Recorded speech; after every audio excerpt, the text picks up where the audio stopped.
Steelers Nation. You are now listening to Good Steelers Morning, your daily dose of Pittsburgh Steelers news, rumors, and everything black and gold. Now, here is your host, Justin Ottstadt. Well, it looks like we're not going to be able to avoid the trade rumors, the drama, and all the other BS that Pittsburgh media loves to create during the offseason. And it's kind of ridiculous that I find myself sitting here this morning on this beautiful Friday morning, right before the weekend, where Paul Skeens for the Pittsburgh Pirates is going to be making his debut, and there's a lot of excitement in the air for that. I have to sit here after avoiding the first rumor that was floating around, which was Najee Harris being traded to the Dallas Cowboys. No idea where that came from, by the way, but we'll get into that in a little bit. And then, of course, yesterday I come across the latest story that was made up, that Najee Harris, this is so funny.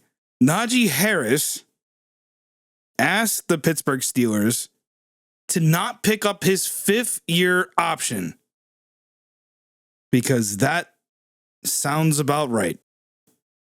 Why would Najee Harris do that, you may ask?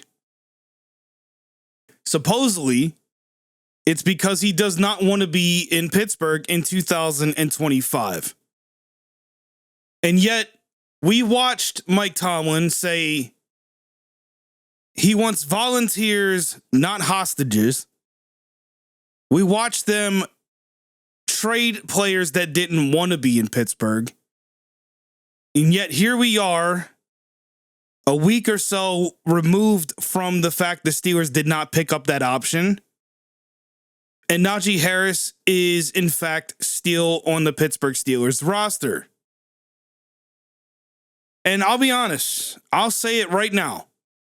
If Najee Harris ends up traded, I will come back on this podcast and I will admit I was wrong.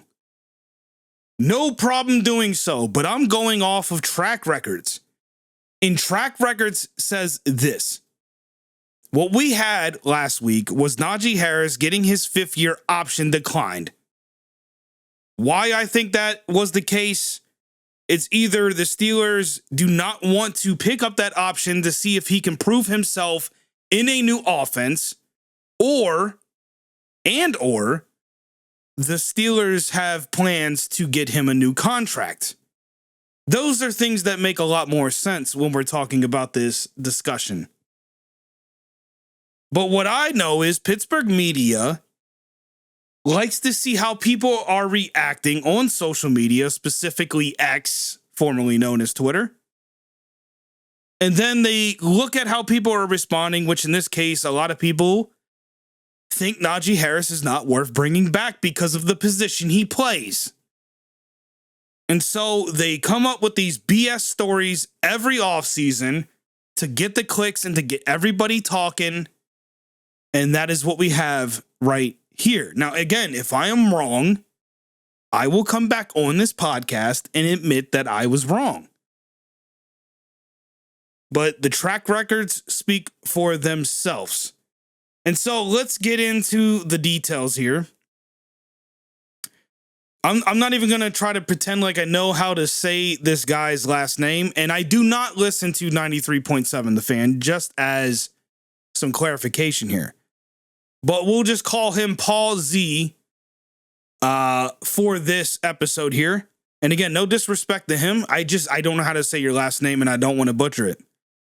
Anyways, Paul Z, a radio host for 93.7 The Fan and columnist and writer for the Pittsburgh Post-Gazette, suggested that Najee Harris requested the team to decline his fifth-year option. And according to Paul, this move was meant to allow Harris to enter free agency in 2025, potentially to play for another team. which then Najee Harris's agent responded yesterday saying, and this is coming from his agent, Doug Hendrickson, Najee Harris's agent strongly refuted the reports via social media. He criticized Paul Z's source and denied the claims that Harris asked for the option to be declined. Because again, that doesn't even sound right. Like, let's be honest right now. That doesn't even sound right. But here is what Najee Harris's agent had to say specifically. He says, hey, at Paul Z, your quote unquote little birdie source is a joke. Next time, do your homework and find a real source, not true, at Pittsburgh PG, which is the Pittsburgh Post-Gazette. And so there you have it. You have his agent coming out saying this story's BS. The story sounds like BS. It's coming from a place that has a history of making up BS. And so it's probably just BS. Or what I would like to call it, Pittsburgh media off-season type There you go. And so there you have it. There's nothing else to really discuss here. Is Najee Harris getting traded to the Cowboys? I highly doubt it. It doesn't make sense in many, many ways. When you consider they just signed Zeke back to the squad down there in Dallas. And why would the Pittsburgh Steelers trade Najee Harris when they're going to need his services this season, whether any of you believe it or not, whether any of you like it or not? You can feel however you feel about Najee Harris, the running back position, all that stuff. But at the end of the day, when that man goes out on the field this fall and this winter, and he produces and he scores touchdowns and he gets big gains and he runs guys over, all of you are going to be sitting there looking stupid as you're cheering this man on when all offseason you guys were discussing about whether or not he should be traded, released, all that other crap. And so I'm done with the discussion, to be honest with you, because it's annoying.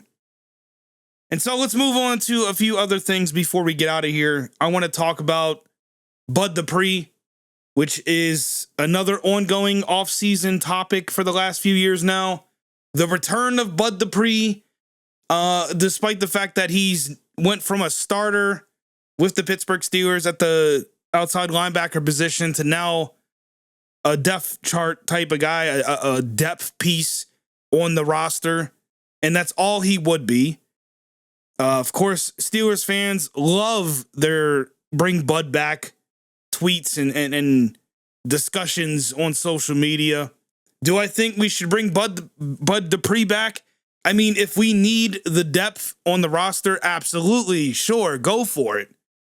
But I'm not going to sit here and lose sleep over whether or not the Steelers are going to be bringing back Bud Dupree. And speaking of bringing back people, another big story that's been floating around the internet this week, Martavis Bryant, another offseason favorite for most people. He got released by the Dallas Cowboys, and so, that automatically means he should come back to Pittsburgh. The reality is it's looking like he's probably going to be a Kansas City Chief, if we're being honest. At least that's what the reports are saying. Do I think we need Martavis Bryant? Would I be upset if we signed Martavis Bryant? No. In fact, I've been on record saying that Martavis Bryant could have been, at the time, a very elite wide receiver. But of course, we know what happened in his situation in the past, and that is what it is, and that's where he's at now. And he's on the outside looking in, trying to find a roster spot with a team, and it's probably going to be the Chiefs, considering their issues with their wide receivers. And so I think I covered all the offseason rumors and dialogue that's been floating around Pittsburgh this week. I apologize if this sounds very negative. I promise that's not my mood. It's just a very boring week in Steelers news, and this is all I was given. And next week, I'm probably going to try to find stuff outside of what is being said on X and other social platforms. Ladies and gentlemen, it is the weekend. And I know this is a Steelers podcast, but Paul Skeens, folks. Paul Skeens is coming to town Saturday. Make sure you tune in for that one with the Pittsburgh Pirates taking on the Chicago Cubs. It's going to be a fun time. That said, this is Good Steelers Morning. I'm Justin Nostad, and I'll see you guys in the next one.